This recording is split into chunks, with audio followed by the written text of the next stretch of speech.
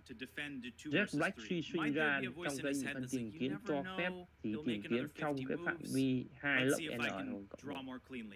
Và như thế này thì cái chi phí tìm kiếm nó chỉ là 2 lốc n. Và cũng cỡ là tức là nó thành là lốc n. Bỏ hàng số C không quan trọng. Và như thế thì nó làm tính toán nhanh hơn. Đây là cái cuối cùng mà các bạn nhớ được cái red black tree sinh ra để làm gì. Và cái tính chất key point nhất của nó là cái dòng này thôi. Lại là như thế. Các điểm khác các bạn nhớ cũng được mà không nhớ cũng được. Nhớ lưu ý là đúng là bộ đề thứ hai. Đây là tính chất quan trọng nhất của red black tree. So với tất cả cái binary search tree thì binary search tree trong trường hợp tệ nhất nó là lốc là ON. Nhưng red black tree trong trường hợp tệ nhất nó chỉ là lốc 2 lốc n cộng 1. Được chưa? Cái câu hỏi này là nếu có đề thi nó là cái này, nó sẽ là tại sao red black tree nó tốt? Bởi vì trong trường hợp tệ nhất red black tree là 2 lốc n cộng 1, chứ không phải 2 lốc n. Vì sao nó là 2 lốc n cộng 1 thì mình đã giải thích rồi. Mọi cái cây của nó là nếu là n nốt thì nó chỉ có là lốc n, nhưng mà nó thêm nốt đỏ vào và đỏ đen xen kẽ. Điều kiện là thằng đỏ phải có 2 thằng con là đen. Nên số lượng nốt đỏ nó không thể 2 thằng đỏ xen kẽ được. Tối đa thằng đỏ là bằng đen. Nên nó sinh ra cái thành nhân 2. Được chưa? Thì đây là cái lưu ý mình nhấn mạnh cho các bạn là về cái thế nào là red black tree và red black tree làm được cái gì. Thế là bài hôm nay thì nó xoay quanh cái cấu trúc đặc thù này. Các bạn thấy được rằng nó sinh ra bởi vì người ta thấy cái binary search tree nó bị lỗi. Binary search tree nó bị lỗi thì bây giờ người ta phải lỗi ở cái chỗ là nó thể bị lệch. Red black tree sẽ không bị trường hợp lệch như thế này. Và nó sửa lại như thế nào? Nó sửa ngay lập tức từ cái bước xây dựng. Bắt đầu từ nốt màu đen. Thêm một nốt này. Thì nó làm gì? Đó là cái đoạn fix up. Cái thằng này nó chưa có một cái đoạn là đoạn delete. Cái thằng này thì nó là insert chứ chưa thấy delete. Nên là sẽ có một cái nâng cao hơn.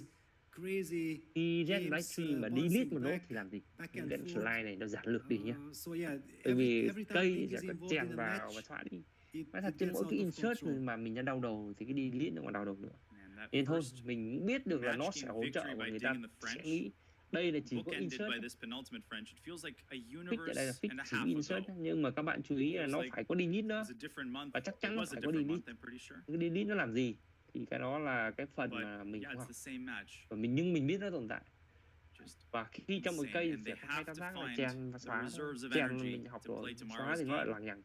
Nó là nhằng hơn, nó lại xét là trong trường hợp này thì xóa như thế nào, trong trường hợp kia thì xóa như thế khác. Và đó là cái phần mà mấy ông mà chuyên thuật toán họ làm. Mình biết nó tồn tại thế thôi. Còn phạm vi các bạn thì nhấn mạnh là các bạn nhớ hộ mình cho bộ đề thứ hai. Thế, còn lúc một cái đặt ra ngoài ứng dụng mà sau này có dùng để sắp xếp và những cái thuật toán động thì cũng nhớ đến các thư viện. Nghĩa như cài đặt thư viện Red Black Tree Binary Search thì nó sẽ tự động thêm vào cho mình thôi.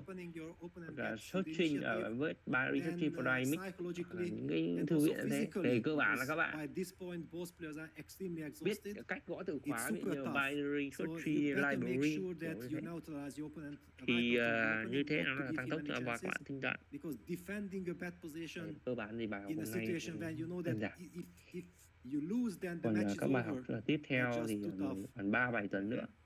3 tuần nữa thì nó khó hơn. Một cái phát sinh là một cái vài tuần thứ 13 tuần tới. Phát sinh tuy nhiên thông thường năm nào cũng trong đề cũng sẽ có một câu. Câu thì mình cũng chỉ trên lớp, còn vài cái bên tình những đồ thị thì sẽ có vài thì nó ít hơn. Có 2 câu để những đồ thị trong cái album 4-15.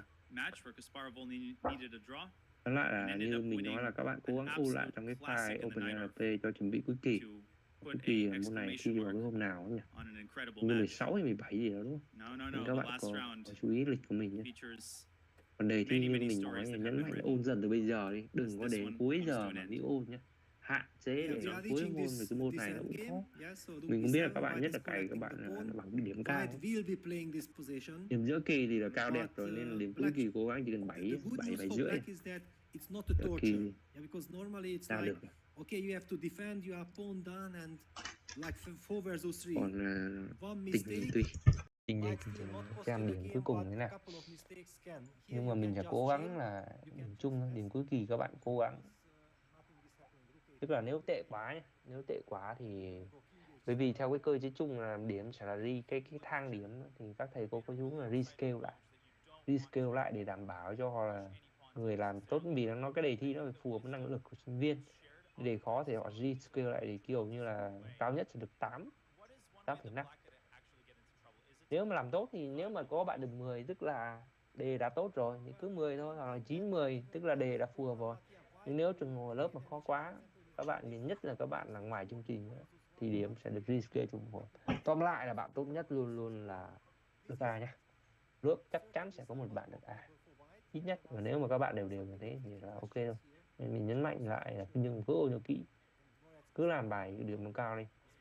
Thì không có, đó là cái góc nhìn của mình, và mình thấy là chung quy là các môn các thầy cũng có xu hướng như thế, chứ không có trường hợp cả lớp bị điểm thấp như ngày xưa. Nay tư tưởng nó khác, tư tưởng Tây hóa nó theo cái chiến lược là theo mình được biết là thằng tốt nhất là A, nhiều người nói thế, nên là mình cũng thấy như thế hợp, mà các thầy nào cũng theo cái kiểu như thế, nên các bạn cứ cố gắng phấn đấu và làm việc. Có thể là cái này nó hơi khó cho các bạn, nhất là các bạn nằm ngoài chứ không qua IT, nhưng các bạn biết một số cái keyword trong quá trình dạy mình phải cố gắng nhấn mạnh những cái keyword như thế, và các bạn biết sự tồn tại của nó sau này dùng. Còn làm ôn thì cố gắng ôn dần nha, những cái này có thể có trong đề thi một số câu, những cái hỏi đơn giản thôi nha. Thế hôm nay có ai có câu hỏi thắc mắc gì không nhỉ? Vì bài nó cũng đơn giản thôi. Có thắc mắc gì thì mình giải các, không thì lại gặp lại các em vào tuần tới.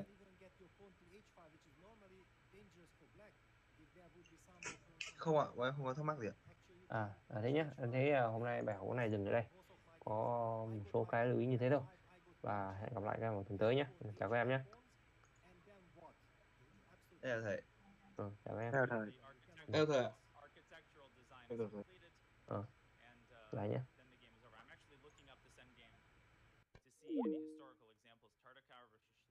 Hai.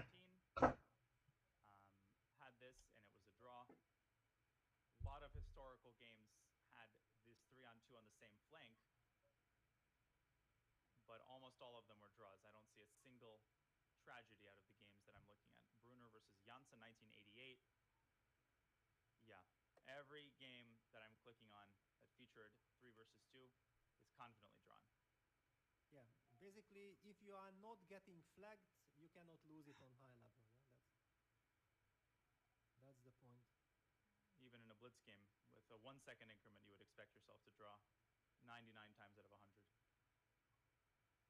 Well, 100 times from 100, right? Yeah.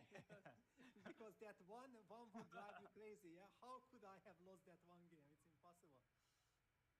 Yeah, Nakamura, Aronian, St. Louis Blitz 2014, they had this position, but Black's pawn was shifted to the F file. How would that impact the drawing chances? Well, anyway, it's a draw, but of course, connected pawns are better. Yeah, it's just you just sit. Okay, then goes king f6.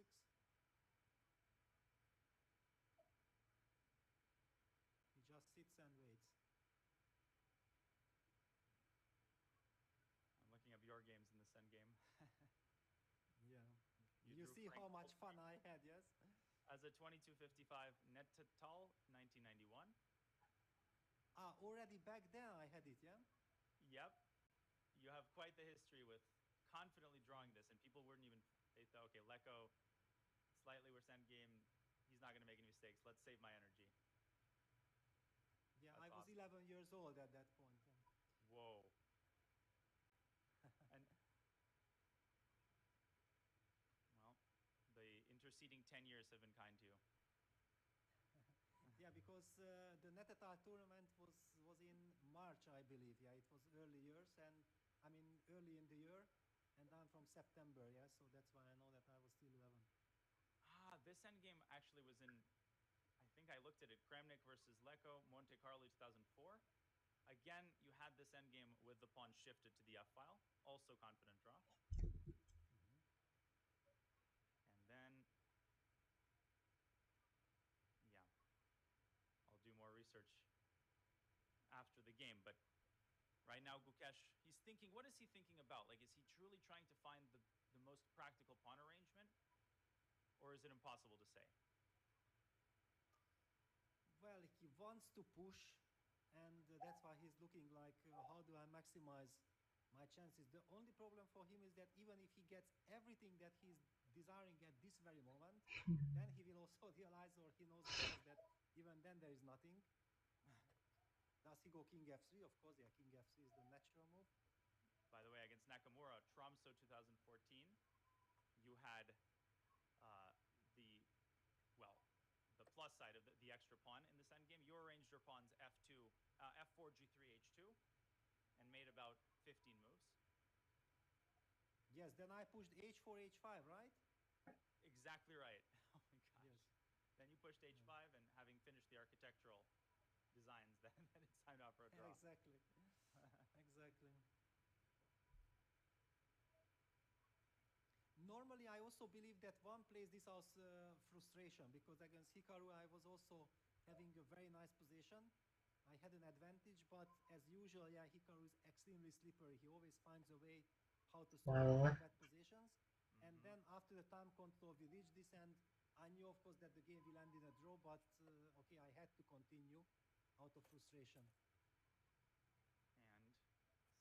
okay, I think a fresh score sheet provided by the arbiter. Yeah, after move 60, yeah? Yes.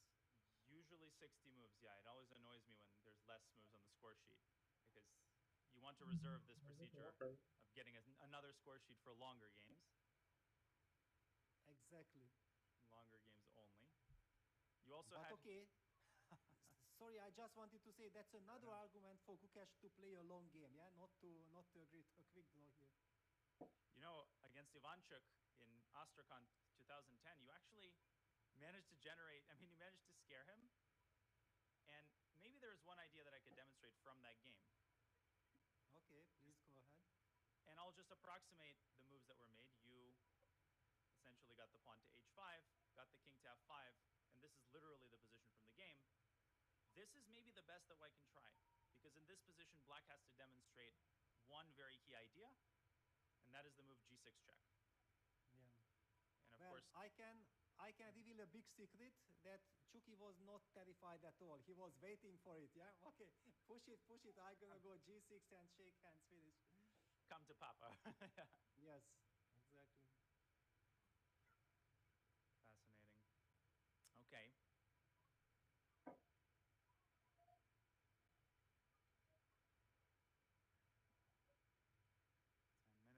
and does the increment provide a reassurance? Those 30 extra seconds basically give you complete freedom to think for as long as you want. Yeah, and it's a match, yeah? It's kind of logical from Gukesh's point of view that, okay, I'm pawn up, I'm gonna play as long as I want, yeah? I'm the one who can stop the clock, offer a draw or force a draw whenever I wish. Yeah, on the defensive side. And the reason, however, why Dinglian, I believe, is extremely happy that he knows in what kind of difficulty, what kind of trouble he was earlier on. Yeah, and he's just very relieved that he survived this big game. I noticed one of the end games that you won with an extra pass d pawn. this finally is the Wesley versus Nepo endgame, was against Victor Lvovich Korchnoi, Victor the Yes. Terrible in 2008. What was it like to play Korchnoi? And what do you think of him in general? Like, what was the experience like? Well, we had so many incredible encounters, yeah? It was back and forth. I played my very first game against Victor in 93 in Vaikanze. It was like a dream come true for me to play the legendary Victor Korchnoi. But, you know, I had the white pieces, he played the Caro-Kann, he neutralized me, we kind of agreed to a draw.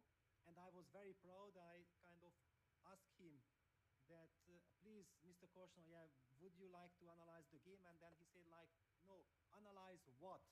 I remember that I felt humiliated at that point as a 13-year-old boy that, okay, I drew against my big idol Korchnoi. I asked for an analysis, and he said, but okay, you didn't play aggressive enough. There is not much to talk about, yeah? After that, I felt like in every single game I had this feeling that I have to prove him that I'm a fighter, and he provoked me, and then he has beaten me in Dortmund 94 because I was too aggressive. Then I had to become a much stronger player in order to be able to challenge, to be aggressive, and also to be able to push. Wow.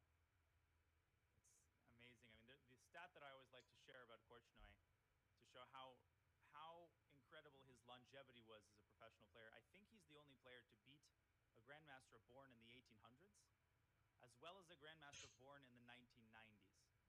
He defeated Gregory Levenfish, who was one of the top Soviet players of the early 20th century. Levenfish was born in 1889.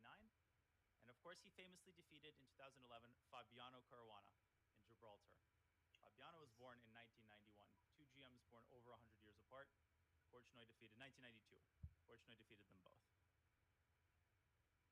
Yeah, Korchnoi was amazing. Yeah, absolutely amazing. What a fighting spirit always. Analyze what? Yes, yeah, that was, I wanted to analyze, but no way. You have to play stronger than that so that you earn the right to analyze. And it was also a great lesson. It was a fantastic experience.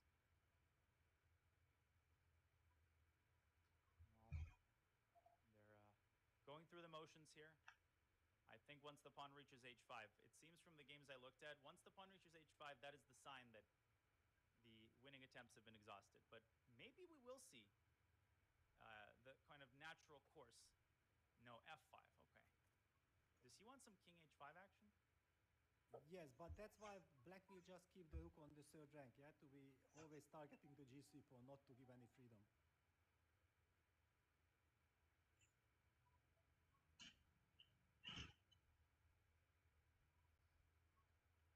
Yeah, wait a second. You could give the argument that if that's the case, for example, after rook a3, you could potentially play rook g6, try to go king h5 and g4, and then remove the rook, try to give the check, and then get somehow with the king to g6. But when you play rook g6, I can play rook a5. I can attack the pawn like this, and then you cannot move. It's like a game of whack-a-mole. And it's funny, it reminds me of an experience I had when I was playing the World Youth Under 10. You know the Ruy Lopez exchange variation where black plays bishop g4, h3, h5? Yes, of course.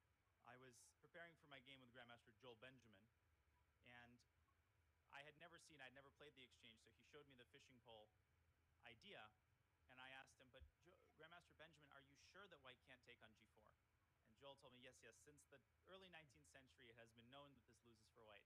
And I said, no, but are you sure? Like, have people checked this? And he said, yes, let's move on. And I said, wait, let me look at it. And I start looking at h takes g4 and analyzing, and he kind of watches me, for 3-5 minutes, and he says, stop trying to discover America. Like, this endgame, maybe Gukesh has figured out a hidden win, but no, everything has been discovered. Ding is doing a good job, though, taking his time, not rushing and making this needlessly difficult. Yeah, no, of course. Yeah, you have the 30 seconds increment. You don't have to rush. Yeah, you make sure that you control everything. Now after f4, f5, there's a new situation, yeah, because white wants something with king h5, g4, and yes, it might not be enough for a victory, but you just feel like, okay, why should I give my opponent something that he is looking forward to. That's why I just waiting. Why am I even here? Against Rook G6, switching to this Rook A5 kind of a defense is logical. And can we show how this could go wrong? Like Rook C4 check, I think probably already inaccurate. Yes. And if you just sort of make a bunch of careless moves, even this is a draw. But if you play King G8 trying to get the king around, you lose to King G6. And Ding has played H5. Ding has played H5. Okay.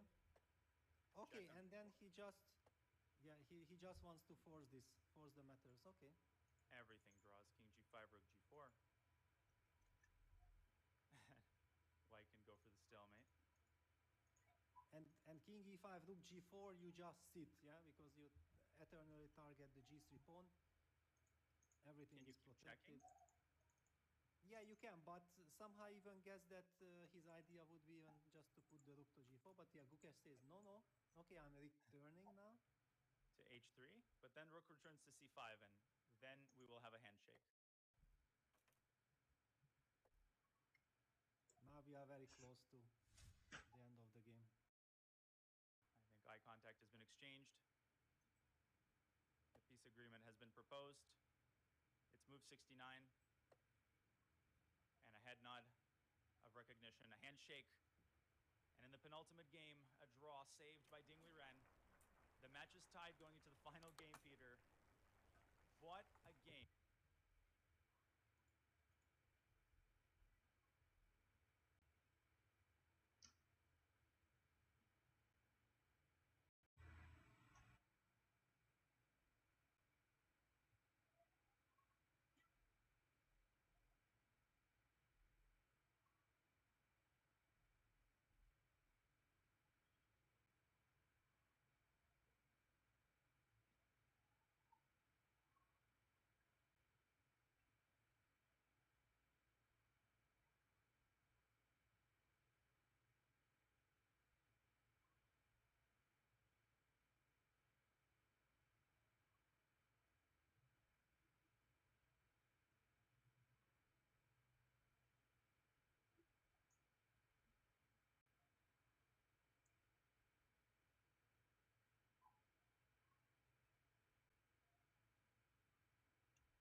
Đi ra với hả?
Alo.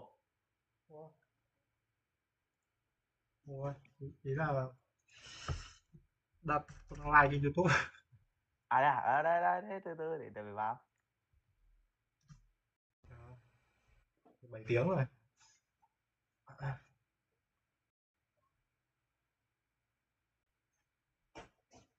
Không biết stress. Hay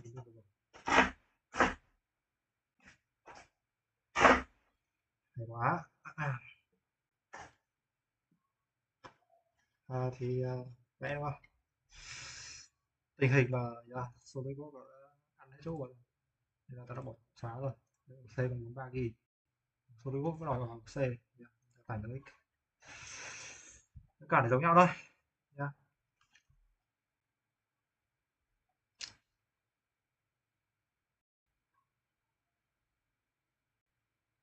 Cho các bạn trong lúc nó lên thì đây chính là hướng dẫn cách dùng Discord.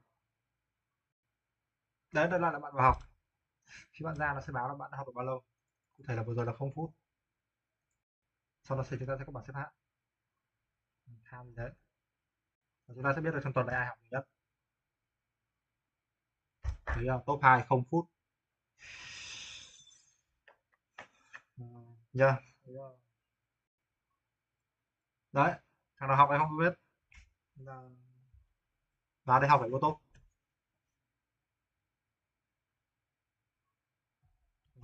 Lâu nhỉ, ở đây này.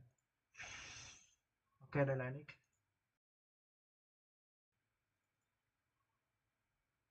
Video.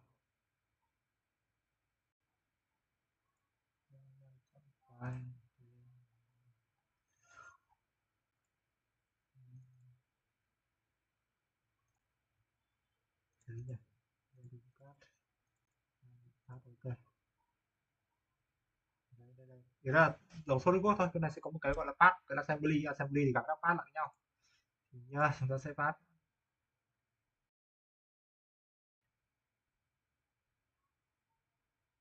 Thế mà chỉ cái gì?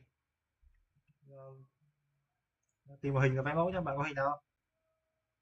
Hay để design các thứ. Ok, full quy trình luôn. Design, trước khi design một thứ, trước khi lên ý tưởng một thứ, thì điều đầu tiên chúng ta cần làm sẽ là review. Ví dụ bạn cần làm cái khung xe, đúng nhỉ?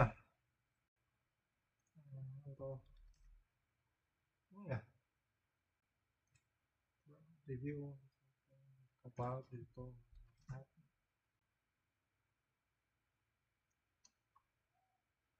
đấy, kiểu thiết kế bất cứ cái gì cũng thế, cơ khí thì trước tiên là cứ phải review là hiện tại nó có cái gì nó thiếu, cái gì nó cần mình, nếu không ý là giả sử tìm được trên thị trường cái rất là tốt, rất là hợp lý rồi thì việc gì phải suy nghĩ nữa nhỉ. Kiểu các bản vẽ có thằng nó chỉ mình vẽ dễ rồi thì cần gì nữa. Bạn thấy cái này chưa gắn được cái thứ mình cần, mình phải design lại cái đấy, kiểu vậy.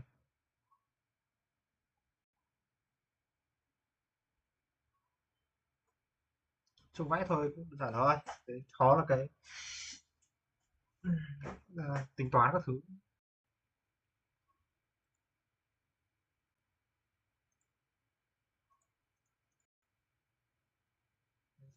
Hình mẫu đi, là cách đọc hình và sau đó làm gì và phải biết nữa. Vẽ đã thì bạn muốn vẽ cái gì vẽ được hết rồi, không thành vấn đề. Có tính năng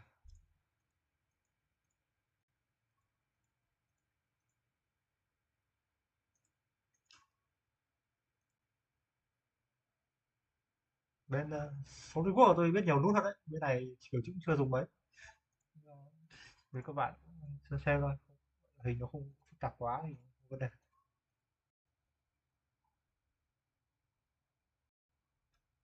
Cơ bản đấy, đang từ không biết gì đúng không. Ok, ví dụ nhá, các bạn thì cách tôi học hồi đấy đó là vẽ cái bài trong sách sức bền tự đo, là gì, cái sách vẽ kỹ thuật ấy tự đo một lý thước rồi đo một đống thứ ghép lại với nhau nhanh khá tiếp no. Đấy thì nhá, thì cái hình cũng dễ nhưng cũng không khó, không dễ đâu.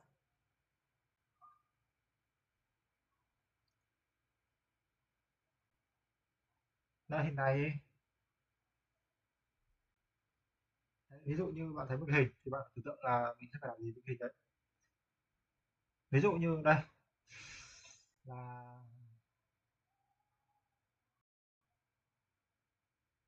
sẽ là với cái đế trước xong rồi chút lên,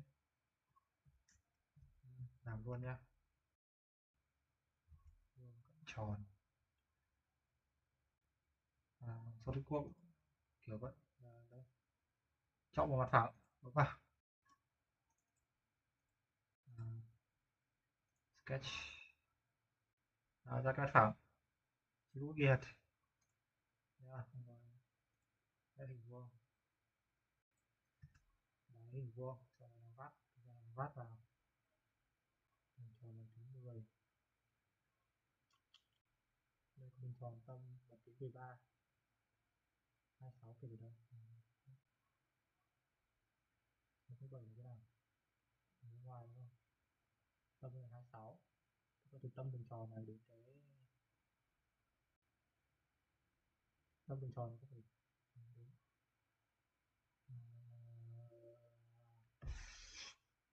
27, 16, 41 à? Đấy, sẽ có tròn một cách 41, hai hình tròn kết nối vẽ ra từ trước.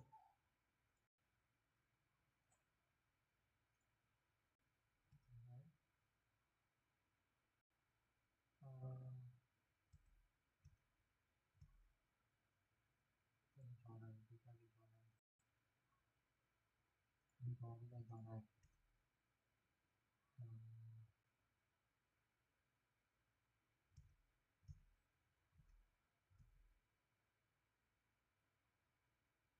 điểm này là góc chéo, cái hình này không dễ lắm nhìn một lúc nó cũng ra thôi, ra sẽ làm một cái đơn giản hơn.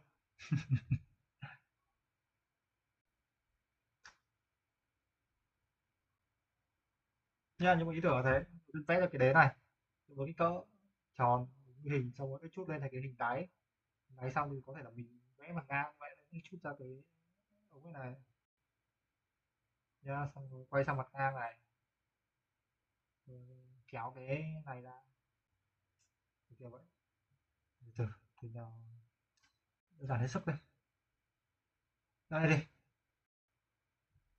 rất đơn giản. Hình này nhìn hình này cho mình làm gì,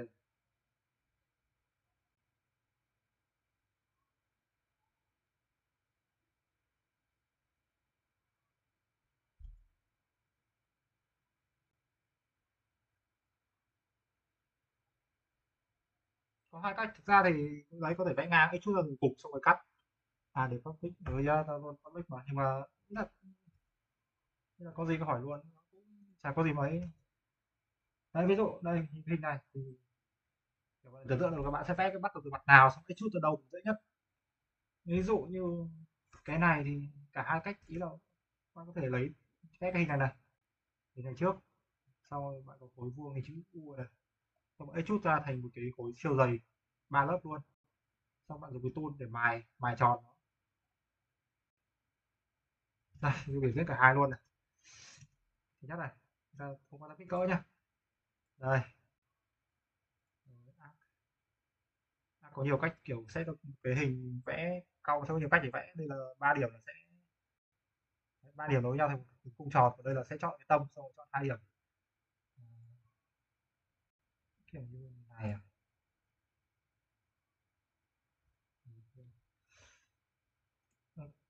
cái SolidWorks nó sẽ auto chọn cái điểm ở giữa ấy. Còn cái này hình như chả có, khá là đần.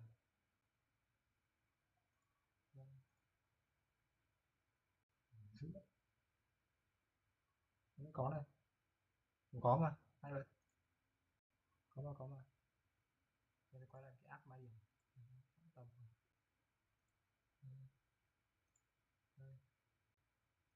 Đấy, chọn cái này đồng vẽ cái này ra đấy rồi được ra chút luôn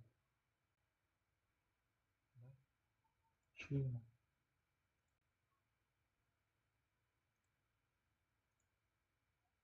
Okay. Yes. Cái chút ra chút cho nó phẳng chút lên với đây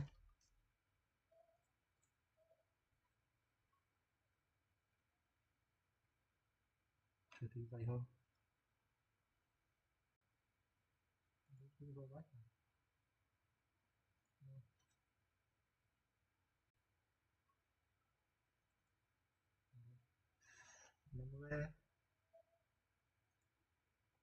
đây được lớp đấy rồi đến cái lớp tiếp theo bạn lại cái sketch nhạc của sketch mình sẽ là khoảng này xong rồi nó sẽ là một cái sketch nữa đây, chọn cái sketch trên SolidWorks thì như là chỉ bấm chuột phải cái mặt đấy được nha. Còn đây thì để chọn sketch trên cái mặt này đây không phải mặt ban đầu chọn cái mặt trên này sketch nha, xong rồi dựa những số đã có lại làm cái như thế đó này xong lại hình tròn xong lại trim đi có cái tool gọi là tool trim để curve ở trong solid nếu không nhầm thì nó đống là solid kiểu nó có một đống cái thì kiểu gì có một cái là curve tool bar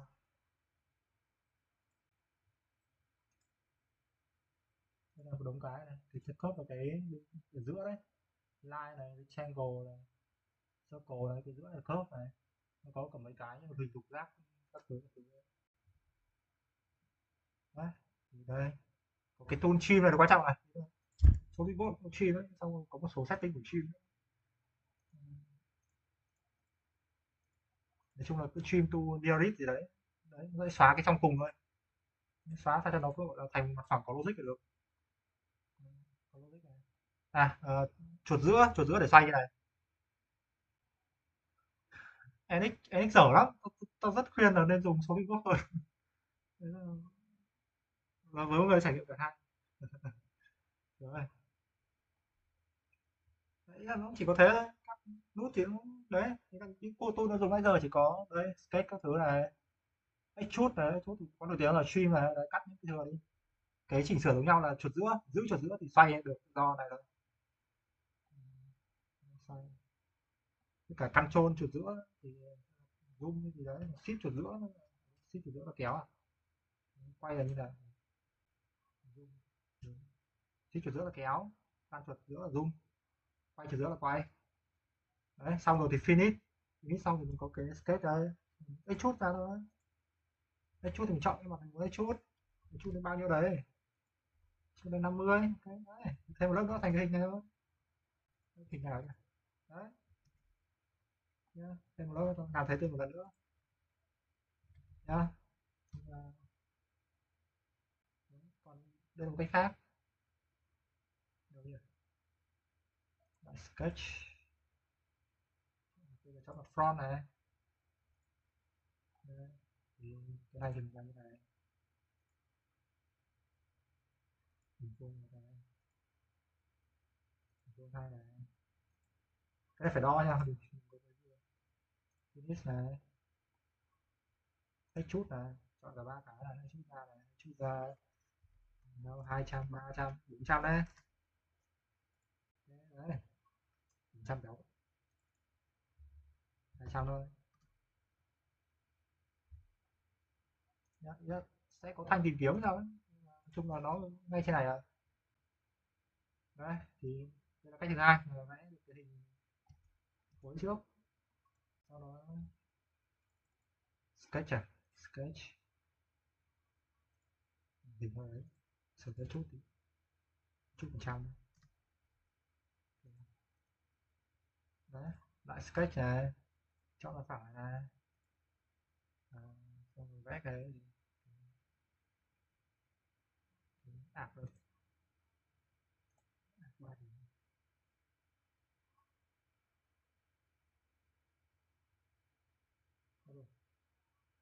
Không có điểm giữa nữa rồi.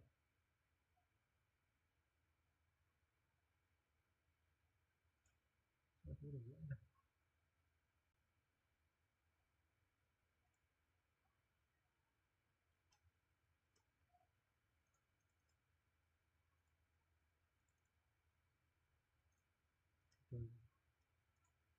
Cái này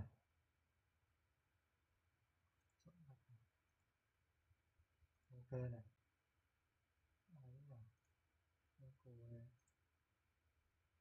cô này tôi cô 3 điểm đấy. Đây, chọn không có ra nha. Cái này thì tôi phải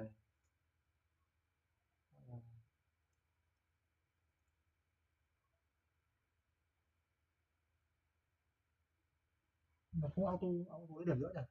Softbox chắc chắn lấy điểm giữa. Đi từ cho nó dày lên vào. Extrude, nó tên là Extrude nha. Extrude. Softbox. Extrude. Những đồng trang khác.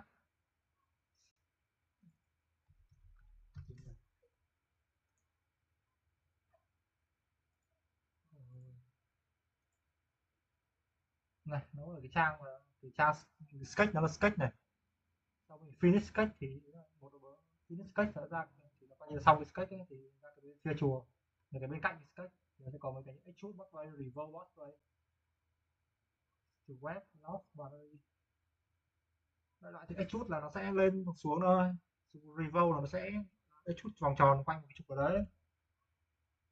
Còn cái web này, web thì như là kiểu nối cái ống gì đấy, kiểu nối với cái ống xung quanh cái trục ấy, cái trục cái ống tròn. Loss thì như đấy, nó là từ hai cái mặt phẳng thì nó sẽ vuốt xuôi xuống với nhau. Boundary các thứ nói chung là chưa dùng hết. Đấy, còn bên ngoài ra còn mấy cái extrude cắt thì nó ngược lại extrude, thì thay vì tạo khối lên thì nó đục lỗ xuống. Ví dụ cắt lock, cắt swap. Còn một số cái linear pattern này là circular pattern, kiểu cho nó thành pattern đấy. Vậy là tôi cũng chỉ đến thế thôi. Tôi muốn nói về cái cách dựng hình, cách để nhìn cái hình là biết mình phải làm cái gì.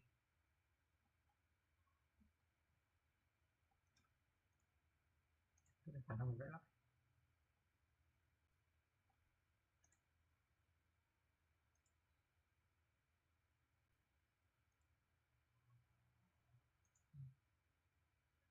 Xong thì chọn 3 điểm.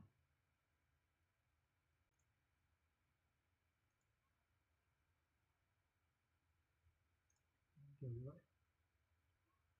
Stream.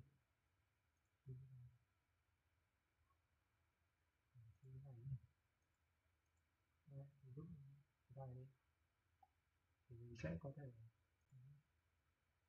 đấy, ví dụ như là mình vẽ một khối thì đây là cái chút chút không được á, thì cục đây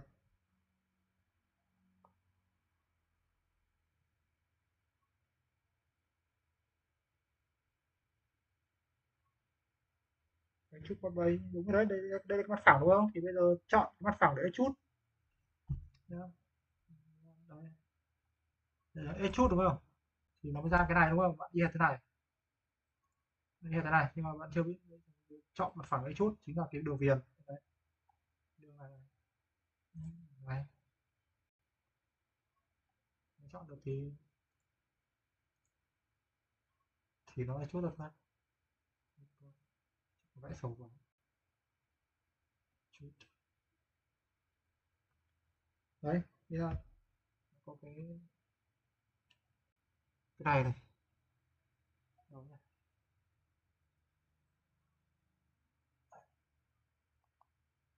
Cái này của nó là kiểu chọn cái mặt nào đó, đây chọn hướng nào ấy nhỉ, direction from sketch plane, chúng ta bấm vào cái viền đấy, bấm vào cái viền để nó chọn cái viền đấy, nó sẽ chút cái viền.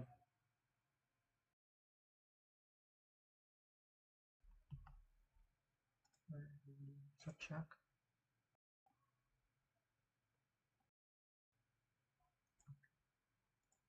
Tìm ra nó sắp chút rồi nhỉ, chắc là lỗi từ sketch ở đây hả? Số book bình thường nó không như này, nó chỉ có edit mới làm với quả thôi.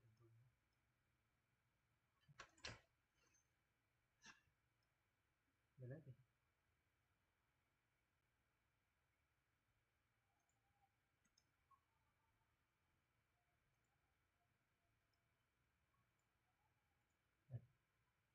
Chọn cái phần này, ok này, rectangle này,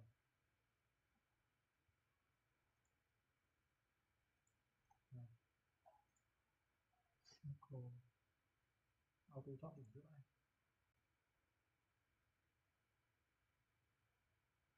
kiểu vào cái góc đẹp là nó tự hút vào, hút cái trò chuột vào ấy.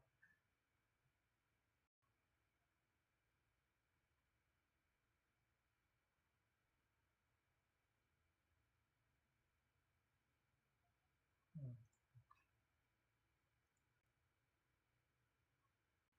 Kiểu góc 45 cái là kiểu nó không hút sinh trò chuột nữa. Nhưng cái này thì không phải khốn lắm.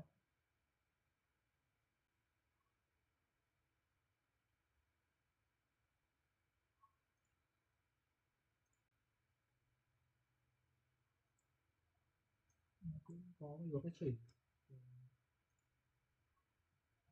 Vào đây nhỉ,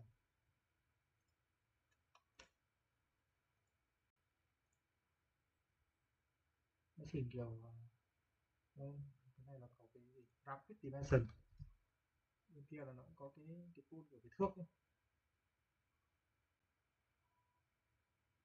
Rapid dimension nó cứ chọn hai cái thôi, nó sẽ quyết định dimension đó bao nhiêu.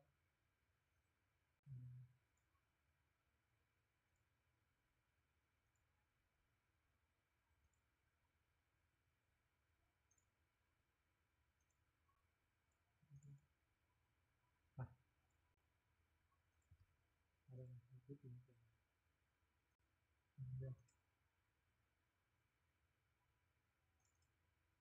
tí vậy.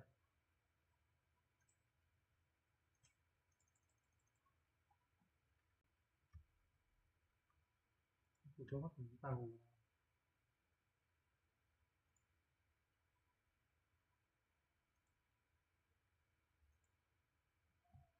nó thì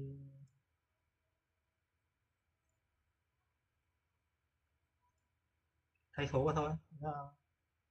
Lúc anh chốt lên nó có chọn cái độ dày ấy, thay vào thôi, có thể chọn số âm để cho nó đi ngược theo chiều ngược lại, nhưng nó còn nút để cho nó đi ngược lại, rồi thay số âm. Cái này chưa đo thì nên nó bị lệch, chuẩn phải đo.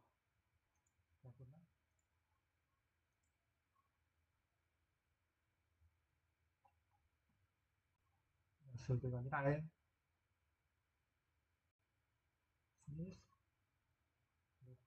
kể cả đấy một phát vẽ vẽ hai cái cũng được, đấy chút này, chọn cái bằng đấy chút này, dày 20 chẳng hạn.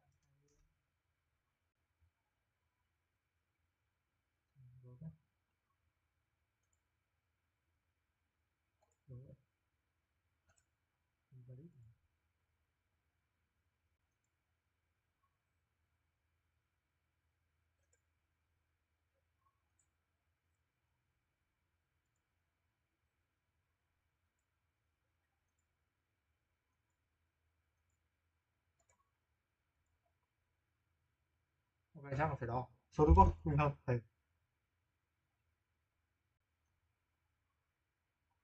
kiểu nó lệch lệch nó nói ai.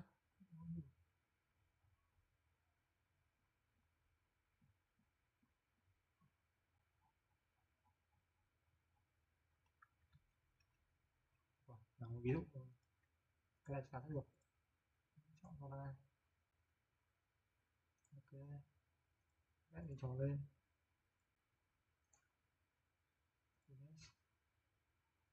một cái chút này lên thì chắc chắn được rồi. Cái này nó sẽ có cái distance này, thậm chí nó có cái mấy cái cao siêu hơn, kiểu start ở đâu, hoặc là có thể cho nó đối xứng nào. Đối xứng này là tức là 400 đi. Thì vậy.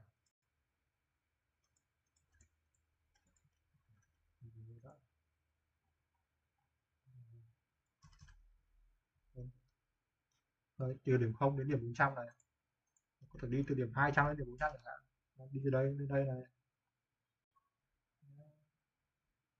kiểu đấy. Until next, là nó là thế. Đến cái mặt tiếp theo thì bắt đầu chạy, ít chút lên cho đến khi gặp cái mặt phẳng tiếp theo, ít chút lên cho đến khi gặp cái mặt cong tiếp theo. Đây là mặt được chọn, đây là khi va chạm, đây là khi nó chọn. Đây là vì chúng ta sẽ được chút to affect data plane or sheet offset from selected.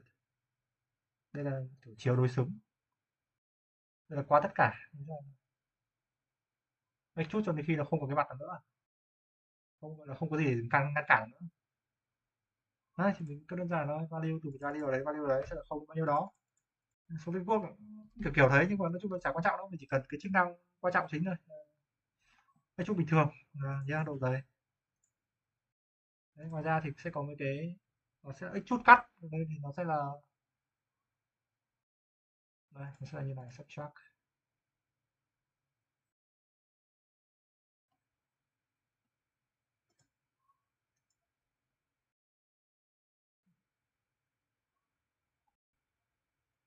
Cái này có thể kéo thủ công, thay số liên quốc làm được luôn.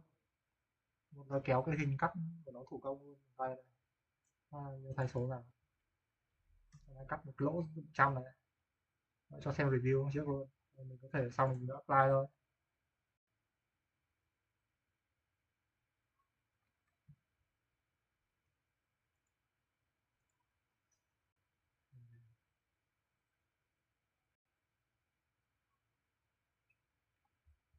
Ok.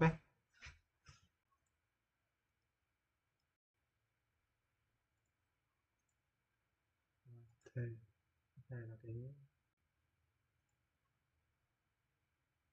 số liên quốc mình hình nhiều. Cái này chắc đi cắt ra ngoài thì nó kiểu như thế này này, nên là lúc ấy chút nó không được. Nó đấy, y hệt. Chọn sketch, ở số liên quốc có chuột phải mặt phẳng đấy. Đây là phải là mặt phẳng nhá, nếu là không phải mặt phẳng cong thì nó cũng kỹ thuật, nhưng mà nó hơi lòng vòng, không cần thiết, nên tránh cái điều đấy. Đã chọn mặt phẳng là sketch này, xong rồi ra muốn đục lỗ hình gì thì vẽ cái hình đấy. Giả sử muốn đục hình góc hình chữ nhật chẳng hạn này, chán không ạ, chả sao thì mình đục đấy, xong rồi mình chọn cái này là subtract, bên kia nó sẽ x chút cắt đâu đó bên cạnh. Mình sẽ body x chút xong rồi subtract này. Đấy, thì nó sẽ cắt phát thẳng lên đây thôi. Nó cắt phát thẳng luôn.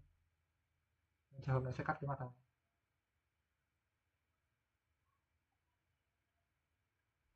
Nhá, có thể chỉnh thì nó cắt không hết được đấy chẳng hạn.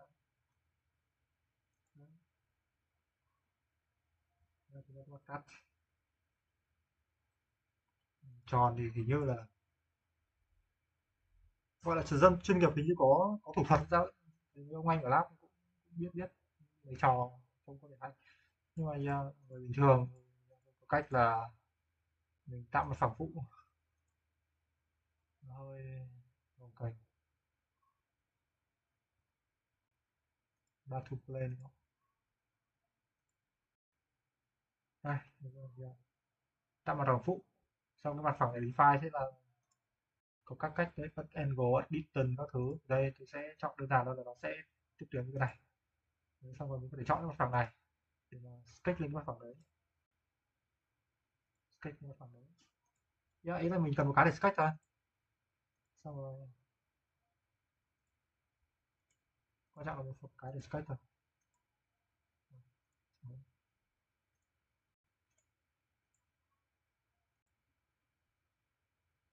Xong rồi lại thấy đó chút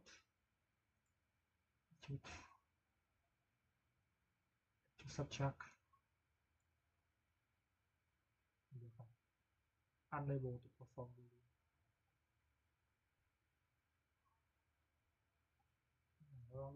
Không độ dày. Một cái điều phải tránh chính là không độ dày.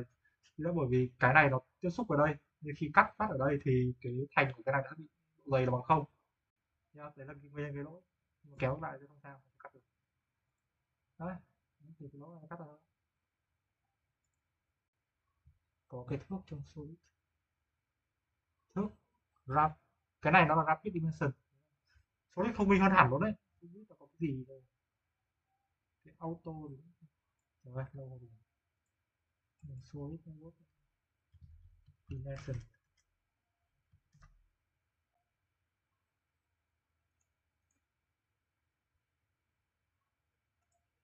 Có đấy, cái lỗ nằm ở giữa chính đấy thì yeah. Lúc mà sketch ấy, chọn mặt này, ok này, số Trung Quốc trong nhiều không nhầm là chỉ cần chọn này, xong rồi kéo kiểu đây, đưa chuột cứ đưa chuột theo đây đến cái điểm giữa thì nó sẽ dừng lại, sẽ báo cho mình đâu điểm giữa luôn, kiểu thế. Đấy, rồi ta còn mình tròn cho đến đây dừng lại, ta kéo tay ra, sẽ cái này như là kẻ mặt hậu phút. Đây, kẻ lại cái hình vuông này, xong rồi tôi đưa cái này có điểm giữa này, đấy, xong rồi tôi kéo tay ra này, yeah, nó cũng auto cho tao biết được điểm giữa này. Đấy, nó sẽ gọi là có xu hướng chúng ta bấm vào điểm giữa cho nó cực kỳ sớm, đưa này, đưa đến điểm giữa nó sẽ hút cho tay, hút chuột vào kiểu nó báo kéo ra này, chọn này,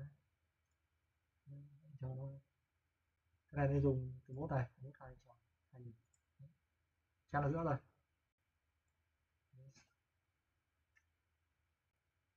Chỗ nước có thước em nhớ tên nó gì, thước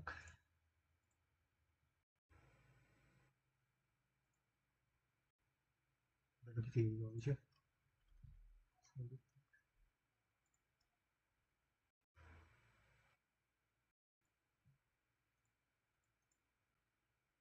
số nước bao nhiêu lâu rồi.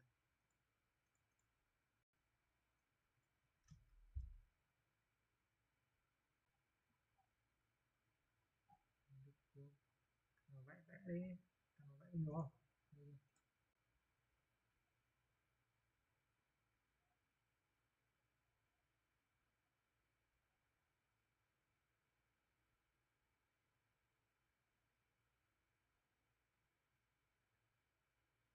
Chắc là bên sketch à? Hình như nó ở bên sketch.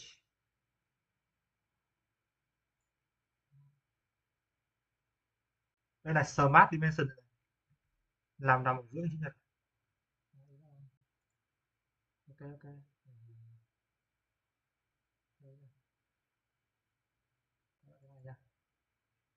Đấy thì circle giữa đây đúng không?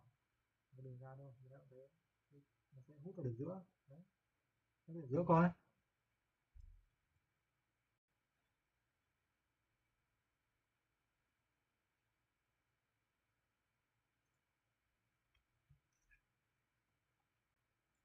Lại này.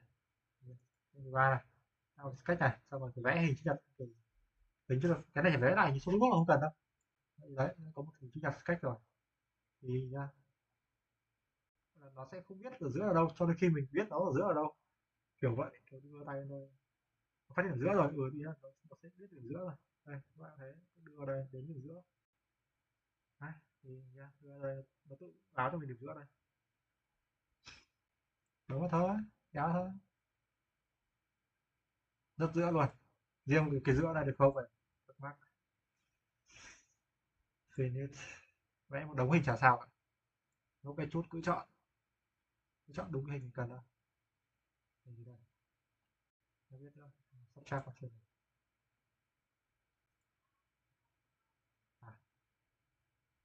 chắc ta chọn gì extrude nó ra, nó chọn cả cái khối này hả?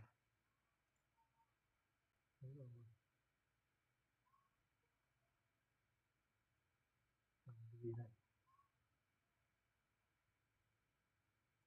Bây giờ chúng ta cần phải trim rồi.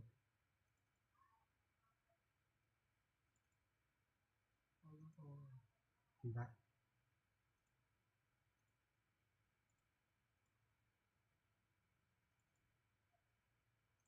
Trim cái này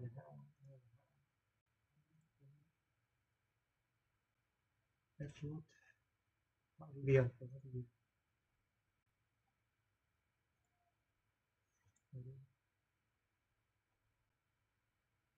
ví dụ cái này nó sẽ là cái viền ngoài, nhưng mà một cái viền ngoài thì bạn phải chọn cái trong. Cái trong nào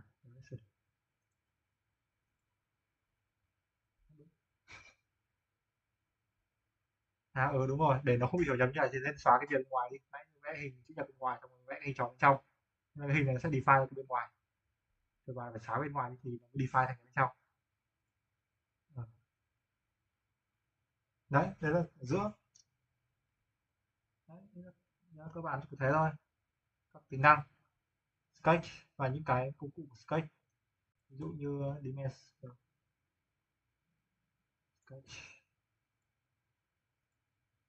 và những công cụ sketch, chamfer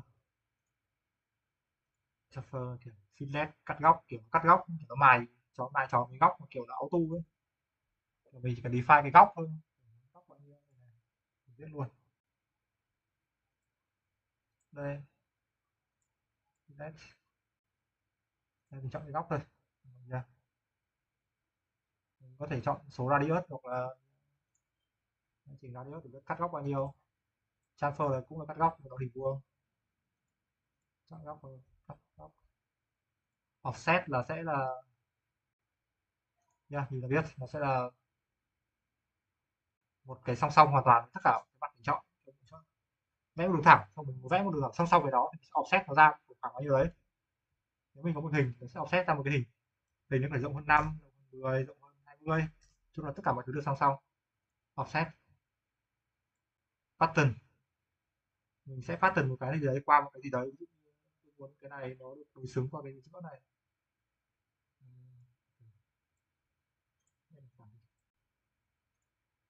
Và pattern cái bên này nó được còn linear với cả circular là tròn, linear phẳng đối xứng qua cái này.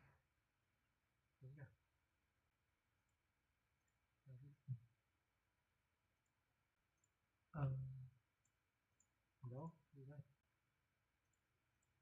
một cái đối xứng có một cái như nào đó, đấy là mirror chọn một cái này, mình chọn được điểm đối xứng qua này, giờ thì nó sẽ vẽ sang bên đối diện, gọi là đối xứng hoàn toàn luôn đấy, kiểu đối xứng.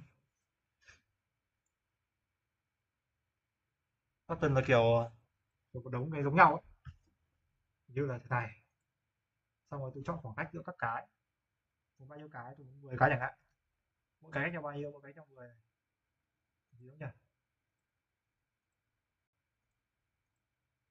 chưa file được, chắc ý là nó chưa file pattern, phải define thêm một file gì nữa. Pattern bình thường là kiểu circular pattern thôi, kiểu vẽ đối xứng xung quanh với tên lửa gì đấy. Extend này, kéo dài một cái có sẵn đấy, kéo dài từ đây cho đến cái mặt tiếp theo này, kéo dài làm chấm này, chấm này kéo dài đến đây này.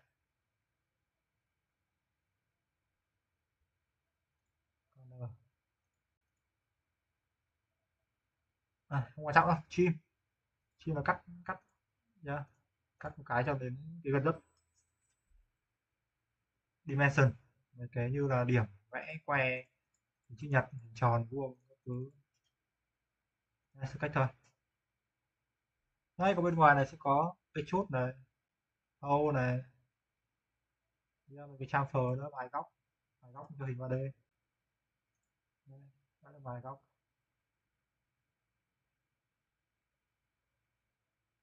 File số đích kiểu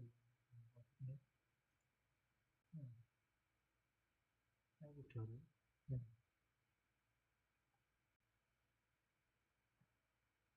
Bạn nào được không? Đây, như này. Mình sẽ define cái độ rộng dày của nó. Và về cơ bản nó sẽ là tường hết.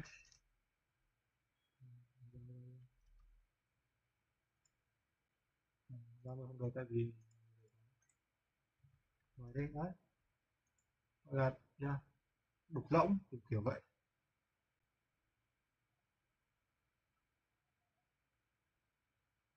Đấy, thì ở đây bạn biết nó sẽ tồn tại tính năng nào. Thì khi bạn nhìn cái hình thì bạn sẽ biết mình phải làm gì.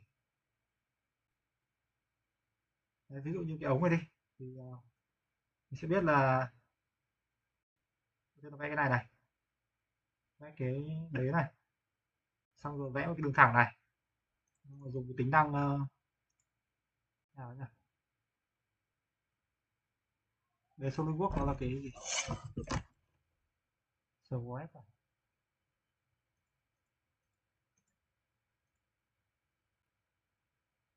Đây nha, mấy cái thắc mắc quá cứ vào xem nó làm biết.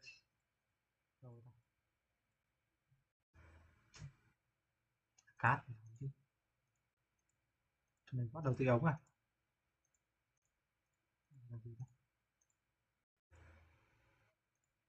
Đấy, kiểu nó có tool đấy, nó vẽ hình tròn này, tròn và vẽ đúng cái đường thẳng thôi, kiểu thế. Xong rồi có cái tool gọi là tool swap, nó là như này kiểu nó sẽ cái hình tròn đấy nó sẽ vuốt theo đường thẳng kiểu đấy, thằng này vẽ một hình tròn và một đường thẳng, xong rồi khi nó dùng cái tool swap đấy, cái nó quyết chọn swap hình tròn theo đường thẳng thì cái đường thẳng đấy được được swap bởi hình tròn.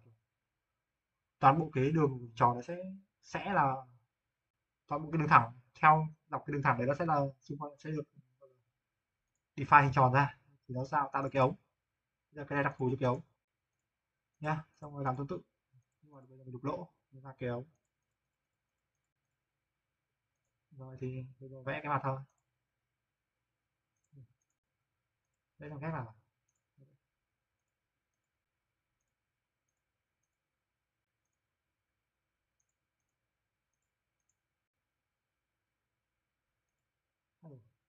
được cái hả? Như đây là app khác nhưng mà không biết là SolidWorks có thử làm được không nhỉ? Đấy, nhưng mà đấy, người ta nhìn vào hình là mình sẽ biết được mình phải làm gì và nó tồn tại những gì. Nếu không biết thì đi tra là biết thôi. Web.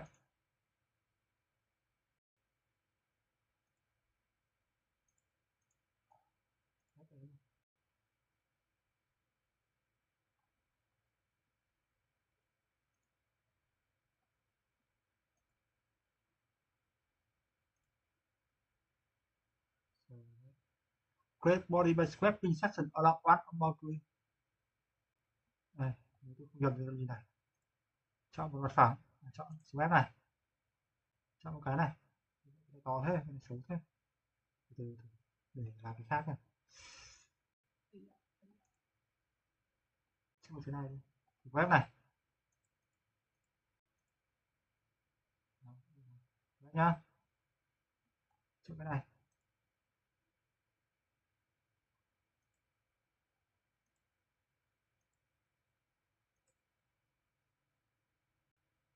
Rồi.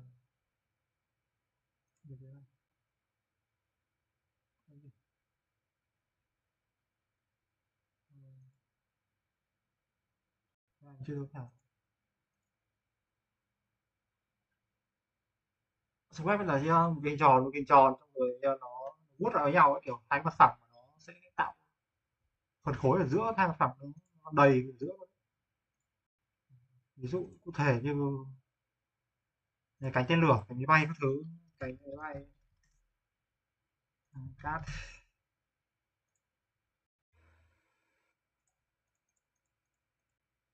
Đấy, cách để cái vẽ cách máy bay là mình sẽ vẽ hai cái đầu, mình vẽ đây tròn đây này.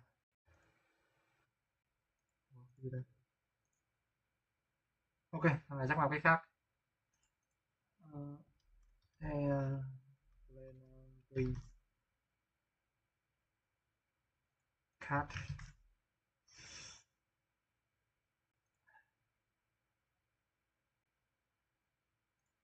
nhéo quá phải không? Mình căng lên. Đấy.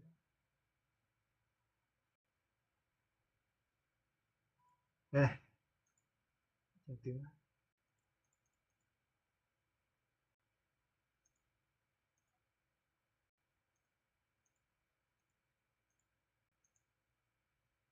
đấy, các bạn thấy thằng này nó vẽ một cái mặt phẳng ở đây, xong một phẳng ở ngoài đây. Mình có thể gọi là đấy, vẽ một đường thẳng là đường dẫn cho nó nữa, nhưng mà về cơ bản thì không cần. Xong thì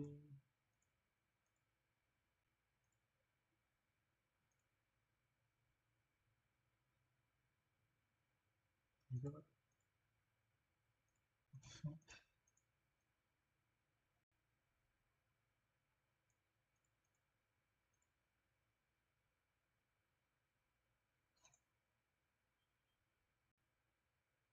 Thế là xong thì swap ra thôi.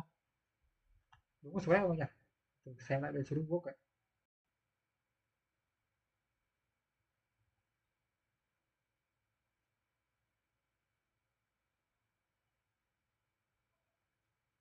Đấy là loft, loft. Loft là đấy, từ mặt phẳng qua mặt phẳng. Swap là như cái vừa nói đấy, cái ống nước. Một mặt phẳng, xong rồi nó sẽ đi theo cái đường dẫn. Đi theo đường dẫn. Đấy, thế thì swap là như này. Đấy nhỉ. Đây, đây là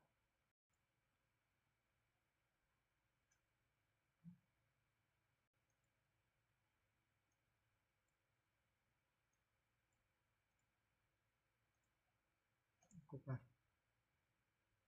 Đường rác. Rồi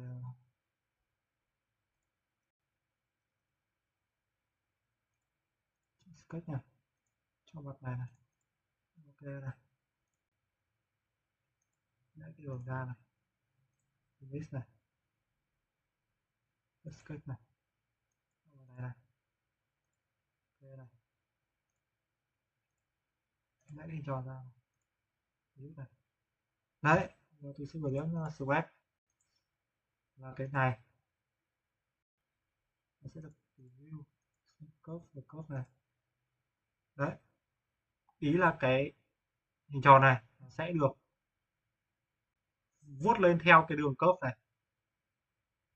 Thì đây là curve thẳng đấy, nó thành hình trụ.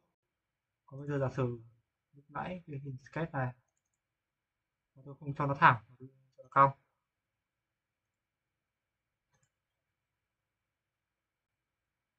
Cong như này đi. Ok. Thì swap lại ra cái hình này. Hình cong.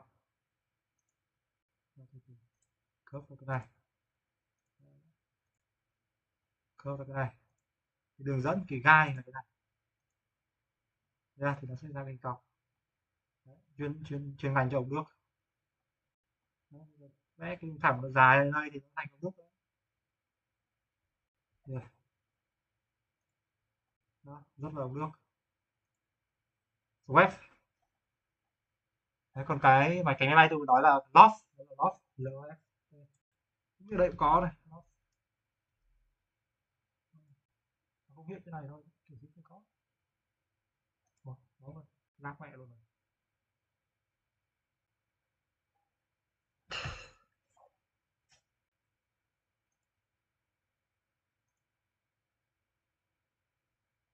Chơi có mấy cái loft rồi mà. Cyclical. Nice. Loft control cái.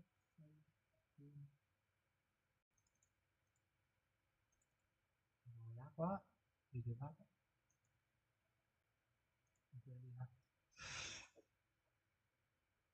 Số cái nữa, siêu cái gì? Composite body by sewing compound H together. Solid body sewing compound. Chắc là nhập hình với nhau. Các khối rời như này nối với nhau chăng? Các bạn là nó rất logic và rất gia công chế tạo thì nó không phải đi đâu cả. Kiểu bạn chế tạo được thì là bạn sẽ cắt theo cái chiều đấy. Đấy, bạn 4 cái khối, xong rồi bạn cắt nó được, mài góc nó được, cắt nó, bạn mài nó, bạn cắt vòng quanh, cắt hình lưỡi cưa zig zag gì đấy nhá, sẽ có cách làm thôi.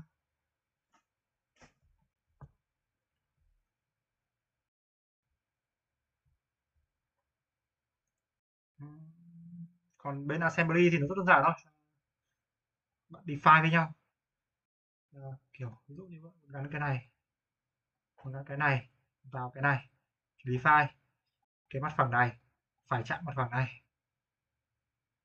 rồi cái mặt phẳng này góc bao nhiêu, cái này tiếp tuyến với cái này. Nhưng mà ý là đấy, một hình trong không gian nó sẽ có 6 bước tự do, muốn nó dính liền được là thì với nhau thì mình phải hạn chế được 6 bậc tự do của nó, và một tiếp xúc mặt sẽ giảm được 2 bậc tự do, đúng nhỉ? Hay là 3 hai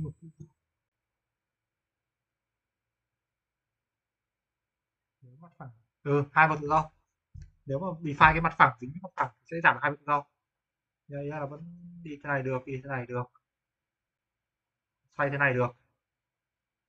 Đấy, xong rồi có mặt phẳng này nữa. Đây dính đây thì nó vẫn gọi là trượt ngang này được. Thì mình phải define được cái 3 mặt phẳng thì nó sẽ chết cứng ở đấy luôn.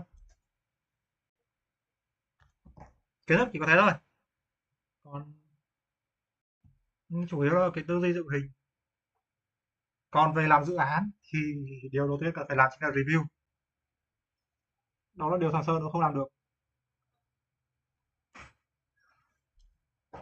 Vãi cả trưởng.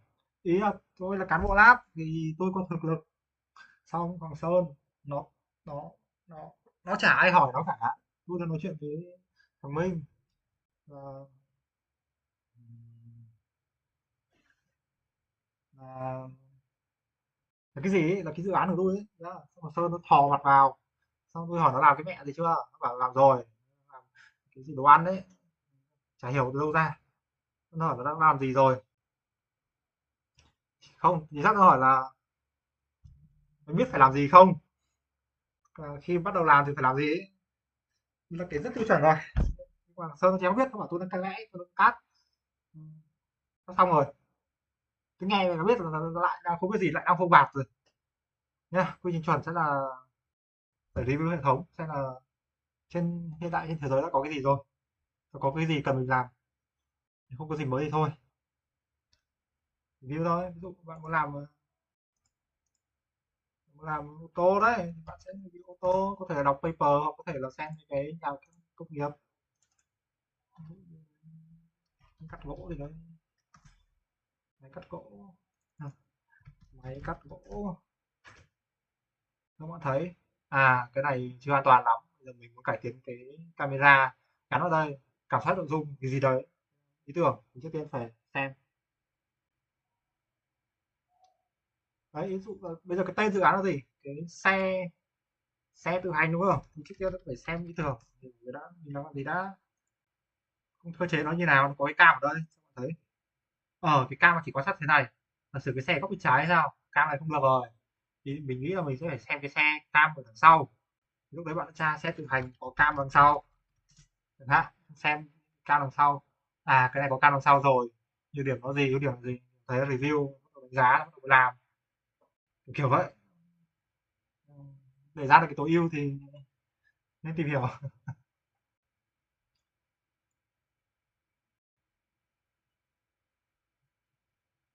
Vẽ thường là bước rất là sau, tính toán các thứ, chọn cơ các thứ, xong rồi người ta bắt đầu vẽ. Cơ xe nặng bao nhiêu, cơ bao nhiêu. Đấy, xong rồi bắt đầu mới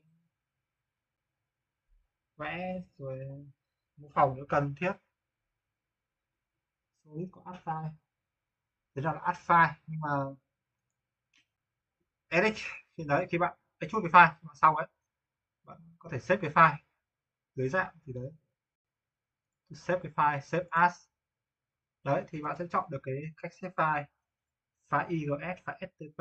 Hai cái file này, file IGS này, với cái file STP là hai cái file gọi là file chung ấy, cái file mà gọi là tất cả những cái đều gọi là tất cả app đều có thể mở được.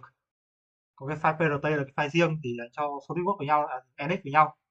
Của SolidWorks thì nó sẽ là SLD PRT, Solid Path. Cái đấy chỉ có xuất file ra mà chỉ có SolidWorks nó mở được. Còn muốn gửi cho máy khác là một cái thằng khác mở thì phải đổi vào dạng IGS hoặc là STP này. Đấy, sau đó cứ mở gửi cho thằng khác thôi, mở thoải mái được. Đấy, thế thôi. Katia là một số dạng khác là gửi cho một số cái app mô phỏng các thứ. DLC, don't know. Đấy, thế là tìm hiểu thì nhá, một số kỹ thuật cơ bản thôi, còn vẽ thì nhá, biết cái tool là được rồi, biết là nó có thể làm được gì được rồi. Còn mấy cái gọi là cách làm như nào thì khó quá thì lên mạng hướng dẫn cho. Đấy, muốn không tự nhiên bạn biết là nó sẽ vẽ được cái ống nước rồi. Còn bây giờ quên chả sao cả, mình bật lại cách vẽ ống nước xem. Ok, còn gì có hỏi thoải mái. Kênh học tập bổ ích. Tôi đang code cả ngày. Đây, sáng giờ ngồi code con Discord bot, bây giờ ngồi code app. Ây da.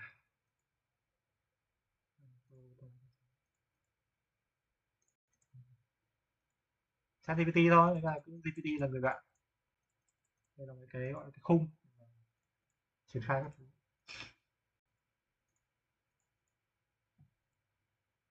Vấn đề là có add được mấy vẽ kiểu sẵn servo hoặc sensor.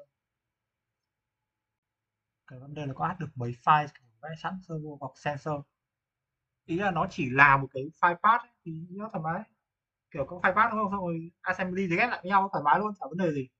Chỉ cần nó đúng định dạng là được. Ví dụ như bạn dùng SolidWorks mà thằng khác gửi cho bạn cái file PRT thì chịu. Kiểu muốn add vào thì nó sẽ là một file, cái file assembly ấy. Kiểu như hai path với nhau dính cũng được. Cũng được thoải mái chứ. Thực ra nó sẽ kiểu như này này. Kiểu bạn vào cái file, một file gọi là file assembly, xong bạn add cái path nó vào, bạn sẽ path 1 và path 2. Sau rồi nếu bạn muốn chỉnh sửa cái path thì bạn bấm vào cái thân thì nó sẽ đường dẫn vào qua thẳng file path. Sau khi bạn chỉnh sửa cái file path, bạn xếp cái file path thì cái path đấy trong cái file assembly nó thay đổi luôn. Nhưng còn assembly chính là nơi bạn thao tác hai path lại với nhau. Đấy, gắn vào nhau, cỡ, kích thước, file thứ quan hệ. Nhưng về các bạn thoải mái luôn, cho chung vào một chỗ để gắn lại với nhau. Vấn đề. Nhưng mà phải đúng định dạng của nó thôi, chả vấn đề gì. Mở file path là file path thì hình như cũng được đấy. Hình như cũng được. Thử luôn nhá. Tôi có cái hình xẻ rách.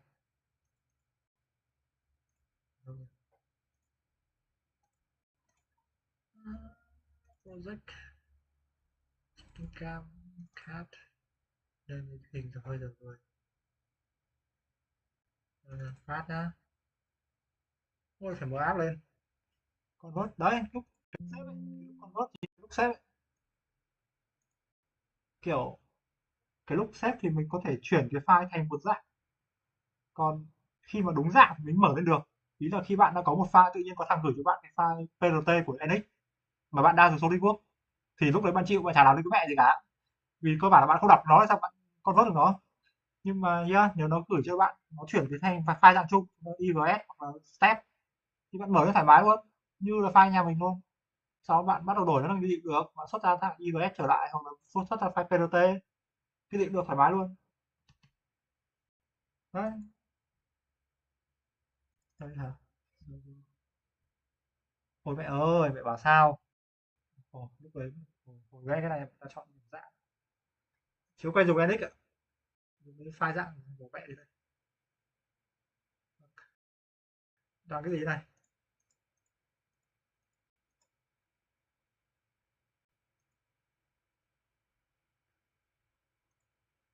Tôi phát toàn cái lựa chọn gì này? Chắc là của mô phỏng hả? Còn cái gì đây? Đấy, nhưng mà ý là đấy có một file assembly chung cho các path vào thôi. Đấy, được. Cái câu trả lời cuối cùng là được.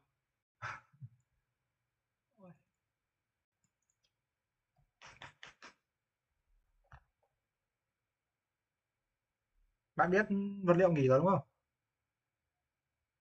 Hai vật liệu nghỉ.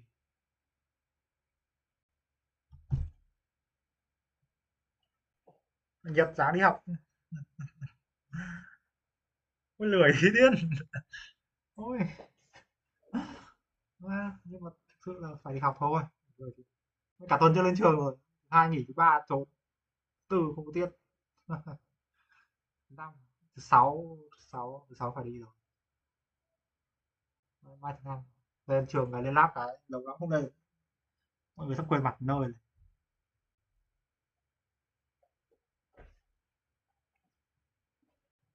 Này cộng à.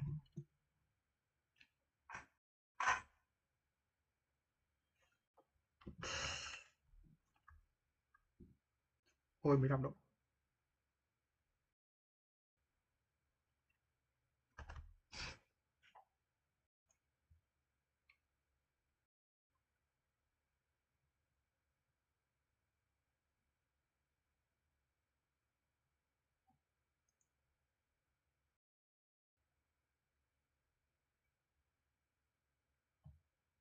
Là comment nó bị lag hay là do người lag nhỉ? Có một tuần để vẽ. Quan trọng là có tập trung vào không thôi. Ý là kiểu mình sẽ có những công việc khác, học những cái khác. Chứ một tuần là quá nhiều. Đấy, nhiệt, cấu giải các thứ, sức bền, các thứ học. Thì phải phải học những môn đấy nữa. Chứ nếu tập trung vào một thứ thôi, một tuần vẽ quá nhiều. Bây giờ ngồi vẽ, rảnh quá ngồi vẽ tầm một cái hình trong sách vẽ kỹ thuật chẳng hạn. Sáng mai pro luôn. Rồi sáng mai học nhiệt xong rồi cày các thứ. Chung là dễ, không khó, quan trọng là mình không có một tuần thật. Đấy, man lab nữa, kiểu vậy. Gọi là bận như khác thôi chứ nếu mà bỏ hết mọi thứ để tập trung làm thì nhanh lắm, chả có vấn đề, một tuần quá nhiều.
Nóng nhá.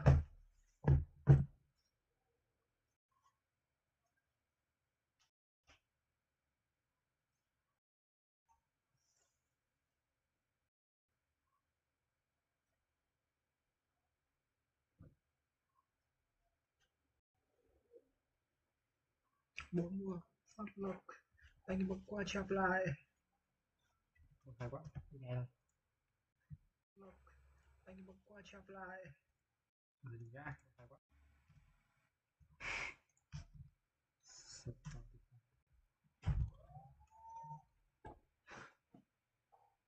Anh em muốn qua chạp lại.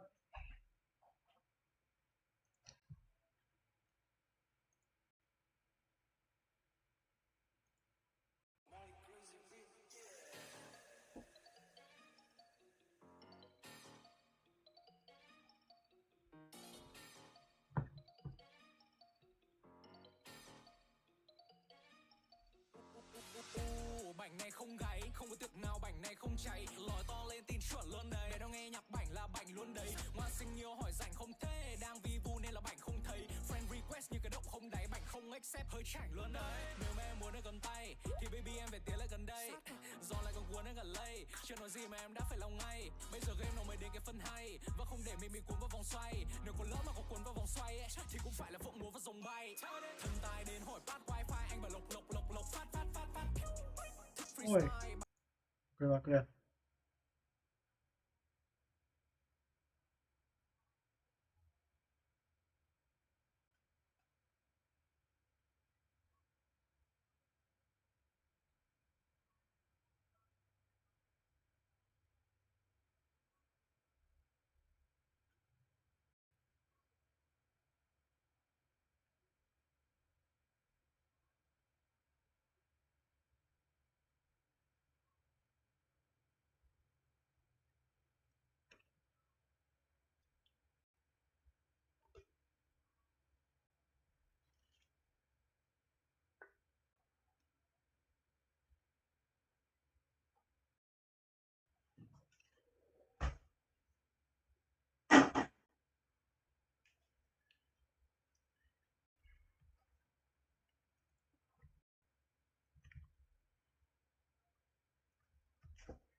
Với cái băng qua chạm lại.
Ôi,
Ủa, em không quan sát lại.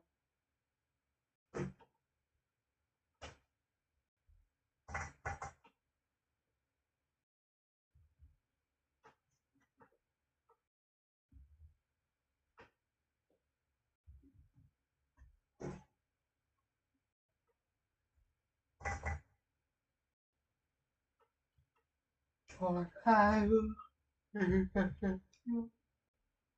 hai bước cho nó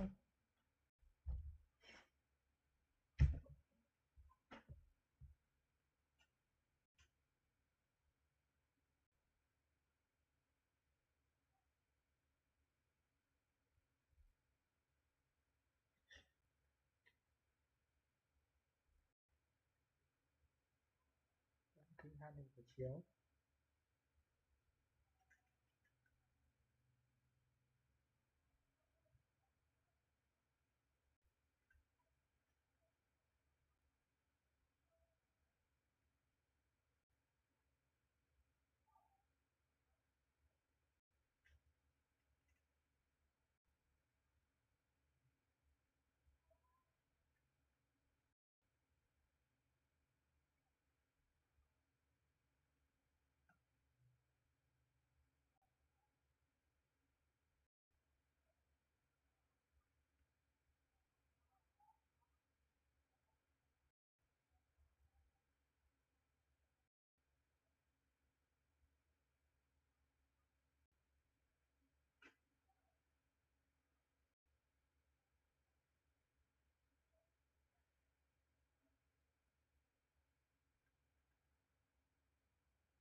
Buồn ngủ, bất tài, anh phải vào coi ra lại.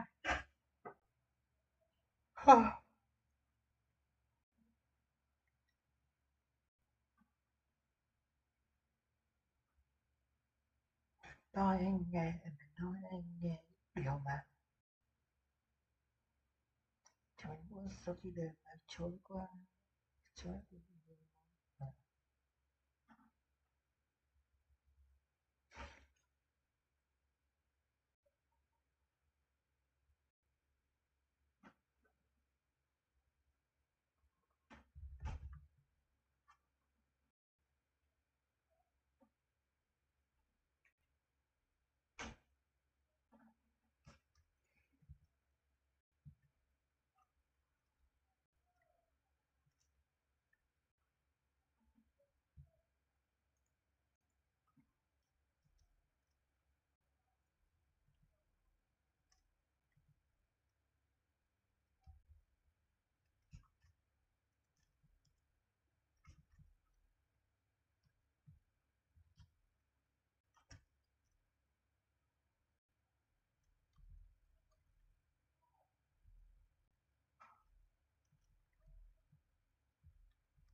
luôn nữa.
đây.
Bốn mùa phát tài anh em qua chép lại.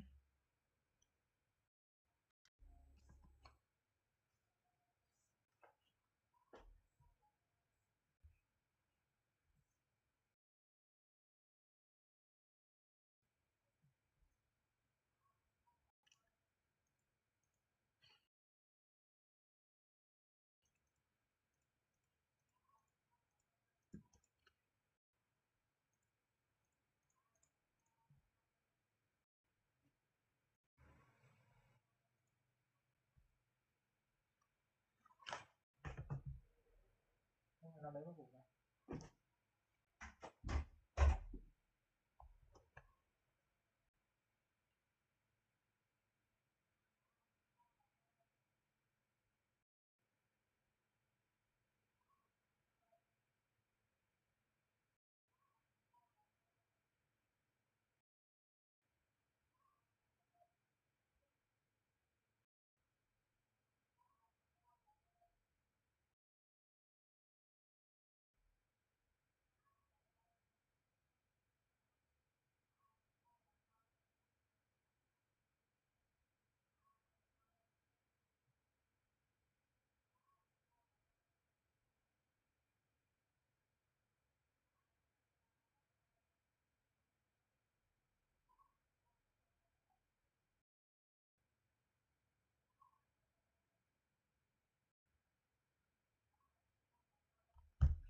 Bốn mùa.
Ôi ấm thế nào?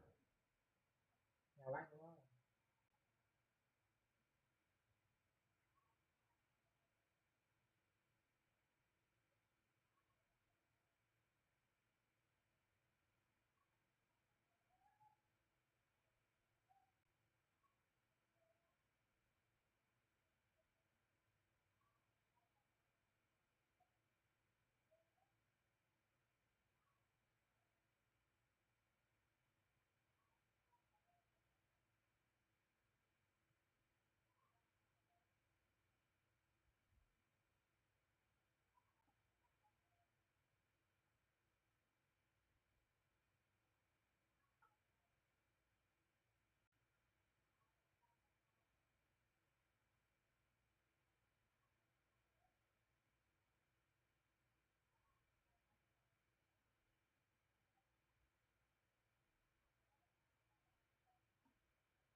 Ủa, what là em vẫn quay trở lại.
Muốn gọi phát lại, em vẫn qua chat lại.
thôi được rồi anh em ơi, nghĩ là hơi hơi hơi quá tải này. Nốt cái này là làm ván cờ này.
Rồi.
không nhỉ?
Phát hiện này thì ra thực sự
cờ.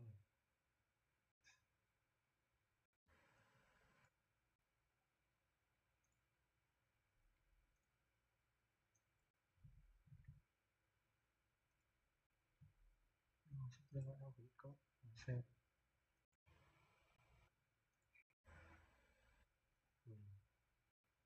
Thấy vậy.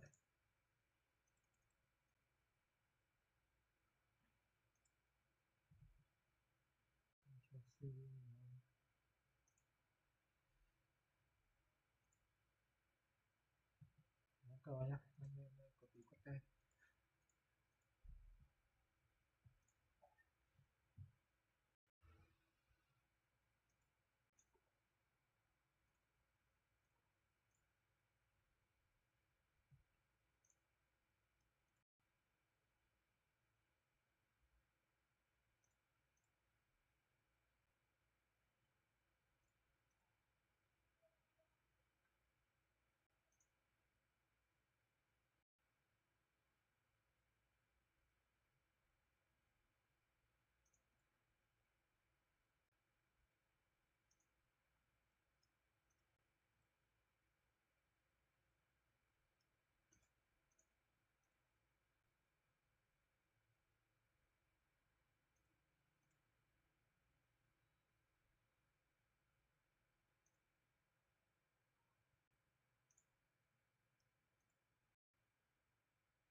Mình như thế chưa? Ô, Maduka xe. Dây quang liêm chứ. Mới chỉ game 1 phút mà. Thằng áo. Nghĩ ghê.